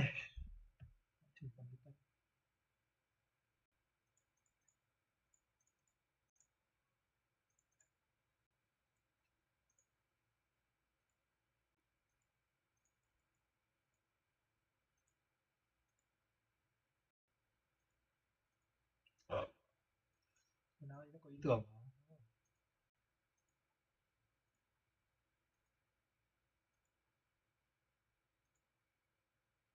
Đi đúng này, đi đúng này. Đi sai, đi khai thác được. Sai à? Biết không? À.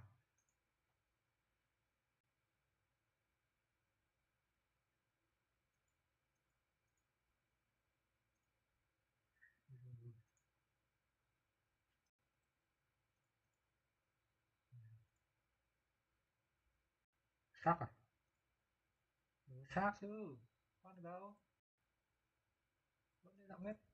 Đấy à.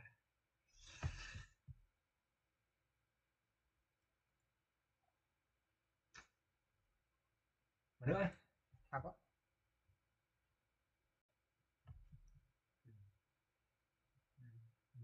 Không ngủ.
thấu đáo rồi.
Mã này mã của nó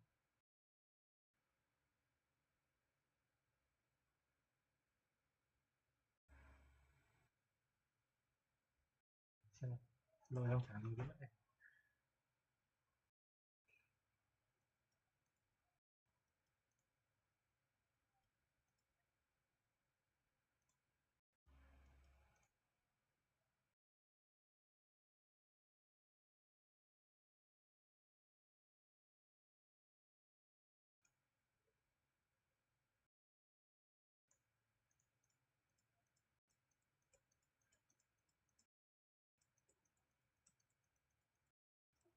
Có thật sự là suy nghĩ nhiều.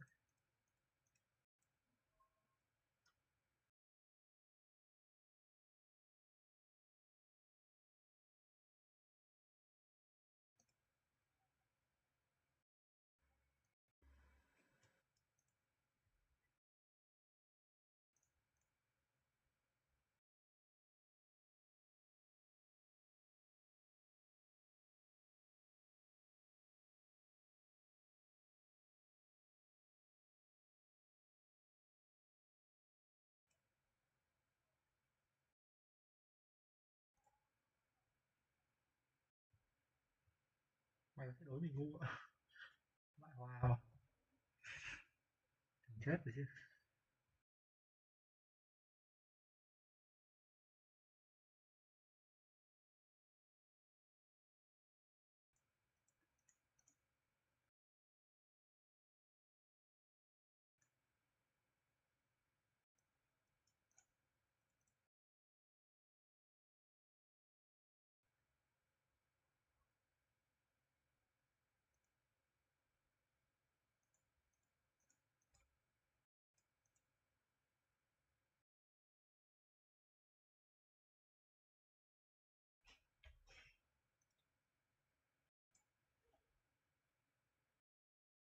Sáu mươi phần trăm là cao.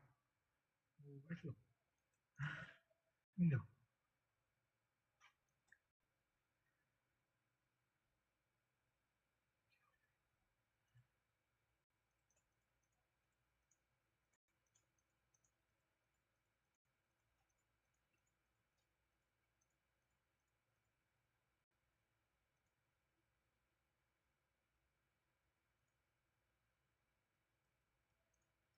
Mã hết chạy rồi.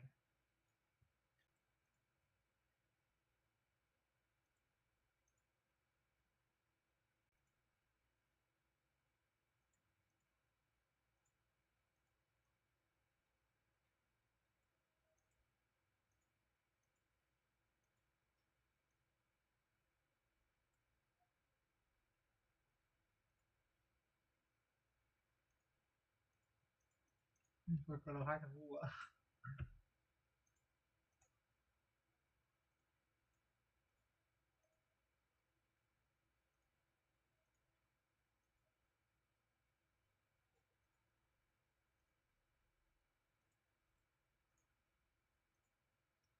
Không có gì để nói. Ván rơi gỗ nhục.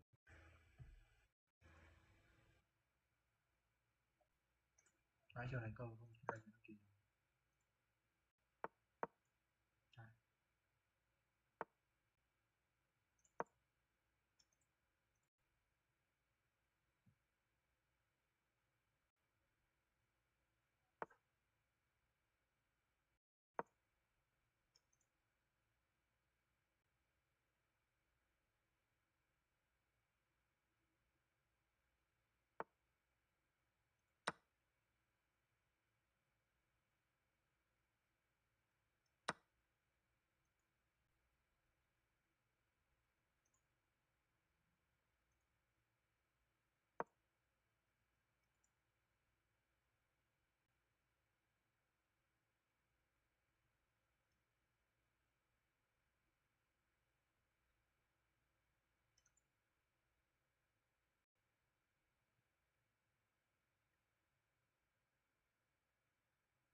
Đi bên này.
Ăn coi vậy.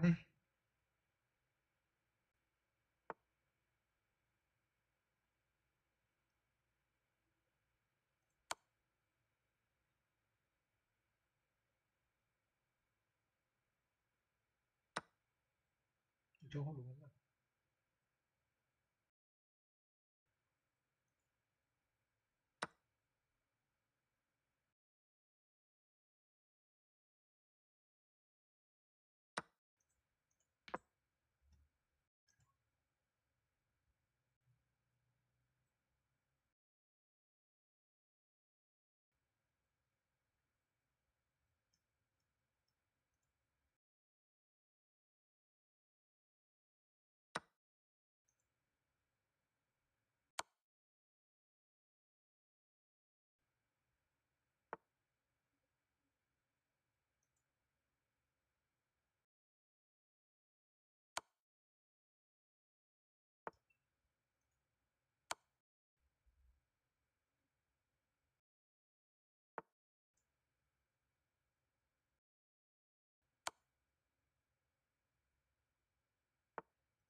Trò gì vậy?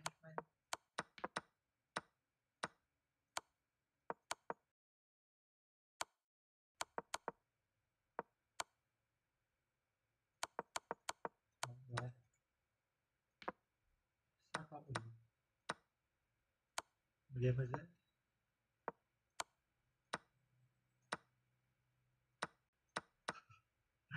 Cũng hết hả?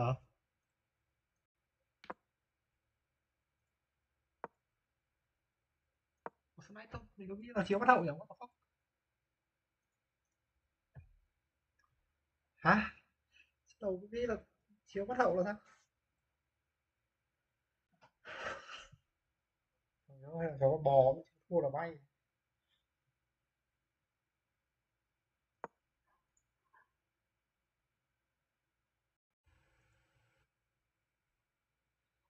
Sao nhỉ? Bye bye.